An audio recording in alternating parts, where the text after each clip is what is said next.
All right. Keylor Navas, back in action. He started for his new club, Newell's Old Boys, playing Aldo Vici, Nathaniel Guzman. Is that like a was a Mexican highlight? singer? That was a highlight. Keylor Navas makes it. Well, that was an easy save, Casey. What about this one? Gianni. Still an easy save. Still an easy save, according to our expert, Casey Keller. Alejo Tavares with a cross. Gonzalo Maroni. Nice finish. That's a beautiful finish. Yeah, you're not saving that.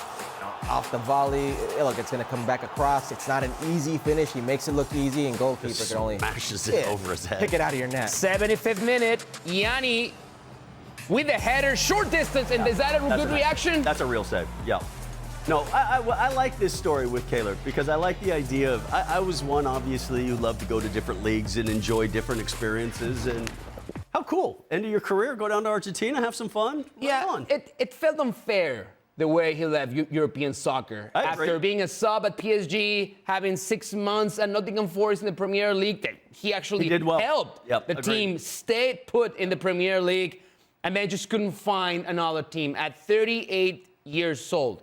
Do you feel like there's a chance? Let me ask the goalkeeper first. There's a chance he'll play for the national team again. Oh, yeah, for sure. He retired from the national team. Yeah, I think if the problem that he has right now is Costa Rica isn't very competitive. Right. I think if Costa Rica can prove that there's some structure, because what was the game where he got crushed? Oh, every single game. Yeah, but it was like he took 7 or 8. I can't remember the game. And you're like, you think, oh, World Cup? Yeah. Yeah, against Spain. Yeah, and he's thinking, what am I doing here? Right? So I think if there's a case where they are competitive and they need somebody, that there's nobody coming up that is decent enough.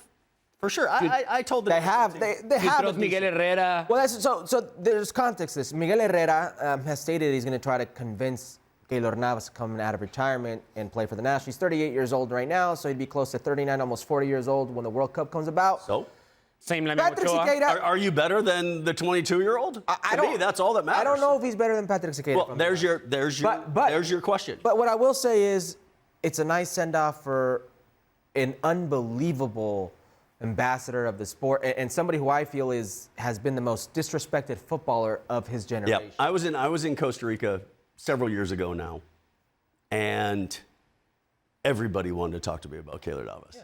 You know, and you know, that's cool, right? I really like that he had, you know, truly established himself. And I agree with you. I thought he was treated very poorly for the success that he Oh, yeah. Think about this for a second. How disrespected as a footballer he is. And I maintain the most footballer of his generation at Real Madrid after winning Champions League and being just one of the premier defensive shot stoppers in the game.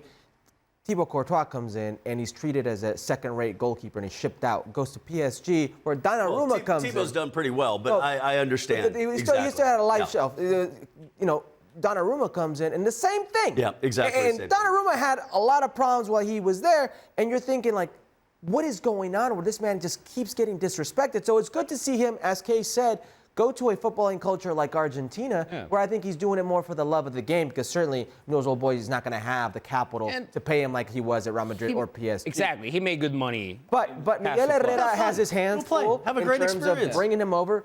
But it's a nice little cherry on the top of an amazing career. Yeah, for sure. Let me ask the tough and that question. for me was going back to MLS and starting with the Sounders and seeing that out. Let me ask you the tough question. Keylor Navas, top what in the history of CONCACAF goalkeepers? He's right up there. Yeah, top 100%. 3, 5. Yeah. Give a number.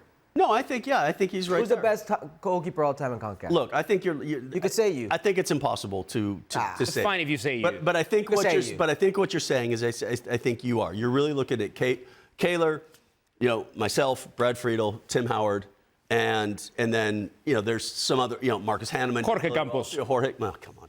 I love Jorge, but yeah. But yeah. So I think when you start looking at the success, you know, Shaka had, as a CONCACAF goalkeeper, had a great career. You named 5 like Americans right there. You're telling me Memo Ochoa is nowhere in that pentalon of those goalkeepers? Look, I'm just curious. To me, Memo was a lot like James Rodriguez. Okay. Played way better for his national team than he did for his club teams. That's fair. That's fair. That's fair. And you know, you look at the clubs that he played for in Europe. Yeah. I think that's big. Yeah. I think that's big. Yeah. He had a shot after 2014. Yeah, But it just didn't quite. You know, another great career. Not taking anything apart, but If you look at the parallels of the two careers, both did very well 2014. Yeah. And one went to Real Madrid, the other ended up going to, I believe, Malaga, and then going to the. Almeria. No. Memo? Yeah, what's the French team called? Oh, Ajaccio. Ajaccio.